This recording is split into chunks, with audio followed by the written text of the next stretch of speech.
তোমরা চাঁদাবাজি ছেড়ে দাও, দখল বাণিজ্য ছেড়ে দাও, তোমরা মানুষকে কষ্ট দিও না। তোমাদের যদি খাওয়ার অভাব হয়, আমরা আশ্বস্ত করছি এই সমস্ত মানুষগুলা মিলে আল্লাহ আমাদেরকে যে নিয়ামত এবং রিজেক দিয়েছেন আমরা ভাগ বাটুরা করে খাবো। অতীতে সোনার বাংলা কায়েম করতে গিয়ে শ্মশান বাংলা কায়েম করা হয়েছে। কোরআনই একমাত্র সোনার বাংলার গ্যারান্টি দিতে পারে, আর কিছুই দিতে পারবে না। ইতিমধ্যেই বাংলার জমিনে তার পরীক্ষা নিরীক্ষা শেষ।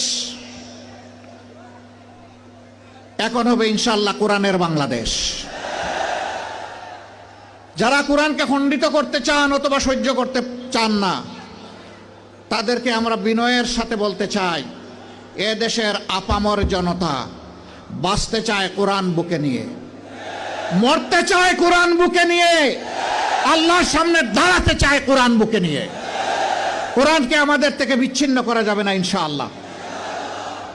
এই দেশে যতগুলা ইসলামী দল আছে সবগুলার দিকে আপনারা তাজা চোখ দিয়ে তাকিয়ে দেখুন।